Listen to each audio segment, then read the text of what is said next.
What is up, everyone? Barricade here, and I'm bringing you guys my review of Dragon Ball Super Episode 16.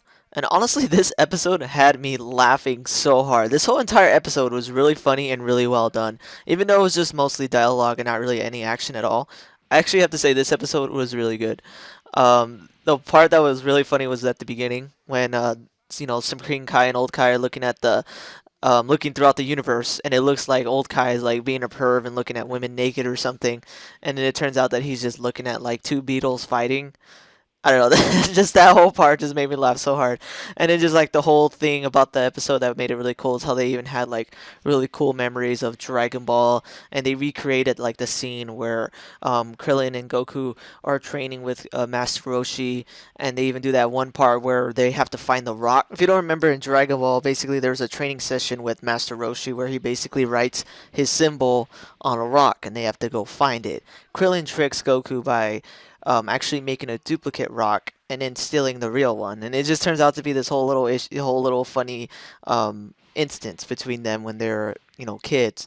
And it was a very funny, memorable moment in Dragon Ball. And for them to show it again and recreate it so far away from when it actually happened, from Dragon Ball all the way to Dragon Ball Super, so much stuff has happened between both those series. And then for them to just show it again was really cool. And then the funny part where Krillin asks Goku to punch him, and poor Krillin goes flying like crazy, flies through the house, a bunch of trees, and then Goku tries to catch him and then fails the catch, which was freaking hilarious as well. And then, obviously the whole thing with Goku training and stuff like that, and then Vegeta once again having a monologue in the middle of a freaking wasteland filled with lightning and thunder, and then he goes home to find out that Wiz has been periodically going to his home to eat food with Bulma because Bulma's basically feeding him to keep him like happy and maybe to protect them from Beerus if Beerus ever comes back to destroy them. And then it just goes into the whole thing with uh, you know, Vegeta asking Whis to train him and everything. And then one thing that was actually pretty kind of funny but kind of sad at the same time is Bulma actually just straight up tells Vegeta, you have no chance against Beerus. Even Goku lost to him. And then Vegeta's like, wow, you got to hit where it hurts.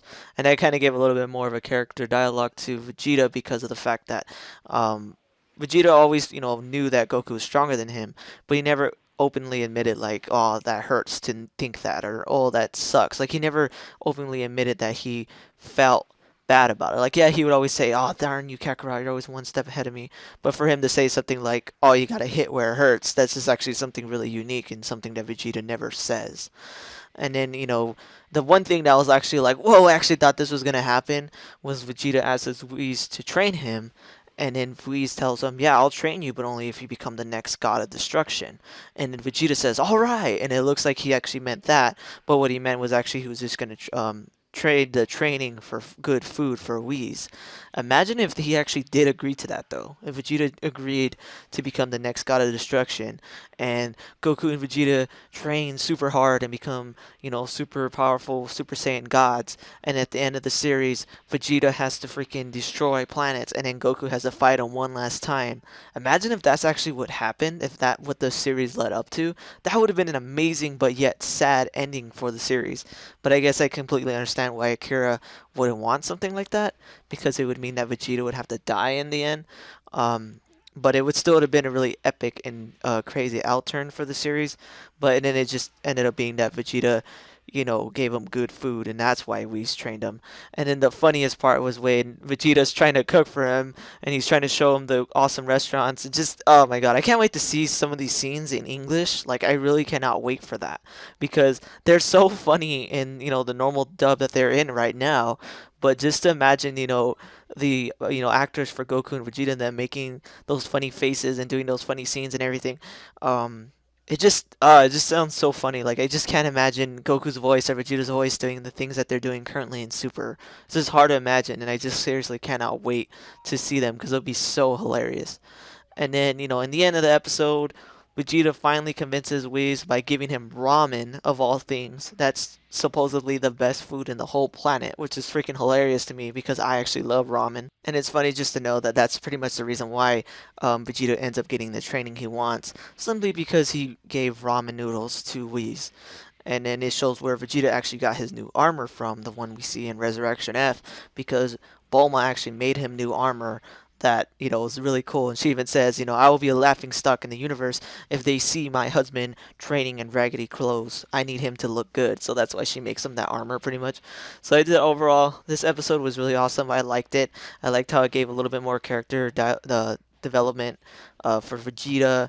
How it gave a lot of good memories from Dragon Ball, which is something is so far away from where the series is now. Goku went from being a kid training with a great Turtle Hermit Master all the way up to being a Super Saiyan God who fights gods of destruction. So it's just crazy and kind of cool that they would bring some memories back, between him and Krillin. And then just to see that Vegeta finally takes a step forward in his personality and finally admits, hey, I need to get a teacher. I need to take training and not try to do this on his own, which is really cool because Vegeta's never been the person to do that. He's never been the person to ask for someone to train him.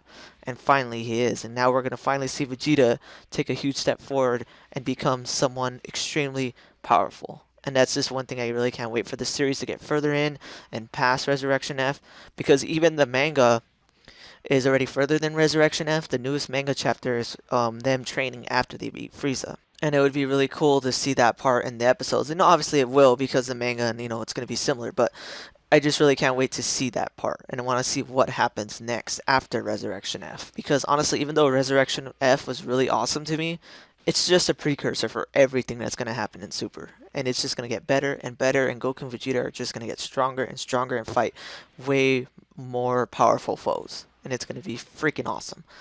And I'm just really excited for this series. But anyways, guys, if you guys like this video, please definitely hit that like button, subscribe, and tell me what you guys think about Dragon Ball Super so far. Overall, I'm loving it now, and I'm really excited for this series. But anyways, guys, thanks for watching, and take it easy. Thanks for watching this video. If you want to see my most recent Gears of War video, hit that link on the left. If you want to see my most recent Dragon Ball video, hit that link on the right. Thanks for watching, guys.